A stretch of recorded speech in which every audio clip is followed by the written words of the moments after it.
जय माता दी। आज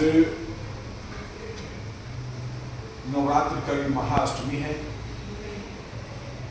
आज हम सभी परिवार के लोगों ने एक साथ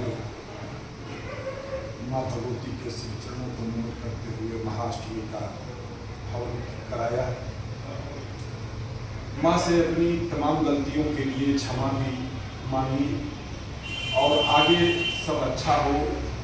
हमारे सभी इष्ट मित्र सहयोगी सुचिंतक सभी संबंधी समस्त राष्ट्र के लोग खुशहाल जीवन जिए, सब में आपस में प्रेम हो, सद्भाव हो, इस भाव की कामना करते हुए आज हमने हवन किया।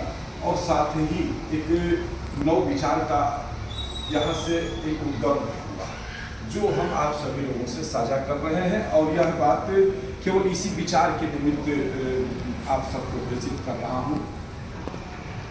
सम्मानित सनातनी बंधुओं, हम लोग मांग कर रहे हैं कि भारत हिंदू राष्ट्र बने, सनातन हिंदू राष्ट्र बने।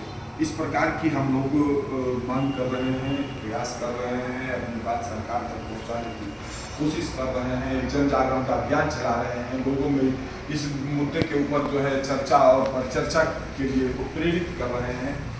तो उसी में एक मेरे मन में एक विचार यह आया कि जब सनातन के संस्कार आपके अंदर विकसित होंगे, आप सनातन के संस्कारों को आत्मार्पित करने लगेंगे, तो अप्रत्यक्ष रूप से स्वतः ही भारत हिंदू राष्ट्र हो जाएगा। जब आपके घर में विभिन्न अवसरों पर आपके बाल बच्चे, परिवार और आपके स्वयं के जन्मदिन के अवसर पर घर में पूजा पाठ कथा होने लगे, हवन होने लगे, चार लोग बैठ करके एक साथ भगवान के श्री चरणों में अपनी गलतियों के लिए क्षमा मांगते हुए अपने अच्छे स्वास्थ्य, अपने अच्छे विचारों के लिए सुखमय जीवन की कामना करें।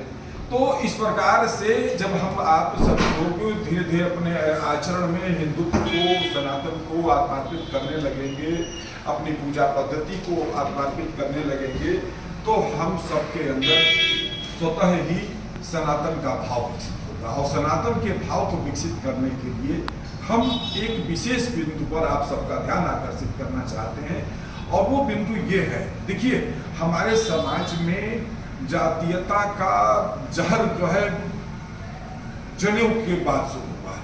कुछ लोगों को यह अधिकार दिया गया कि आप जनेऊ धारण करेंगे, कुछ लोगों को कहा गया आप नहीं धारण करेंगे।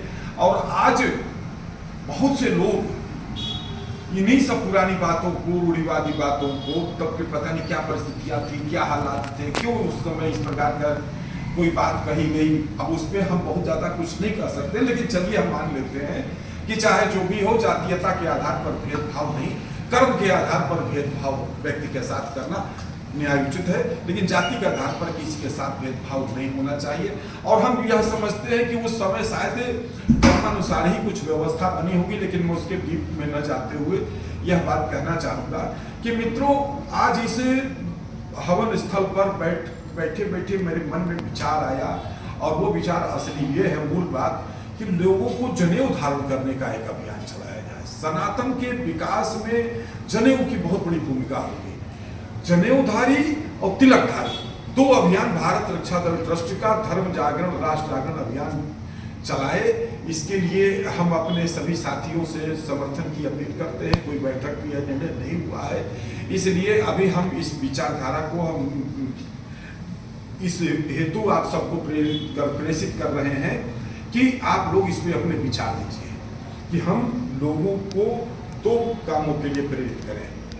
लोग जनेऊ धारण करें और लोग तिलक लगाना शुरू करें, अपनी पहचान बनाओ।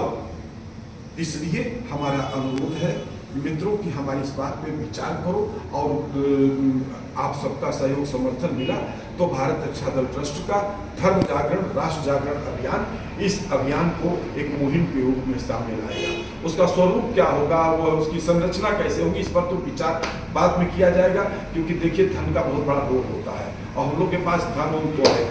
हम लोग विचारधारा के आधार पर लोगों को प्रेरित करने का काम ज़्यादा कर सकते हैं। हम लोग को कहाँ से कहीं कोई मनी ऑर्डर थोड़ा देता है, कहीं से आ रहा है।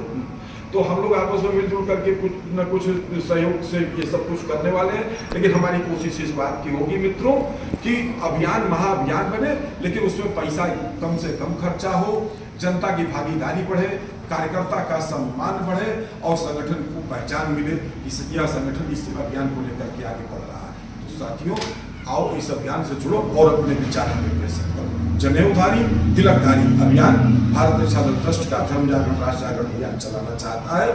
आइए आप अपने विचारों के साथ इस अभियान से जुड़े। जय मातृभूमि, जय भारत।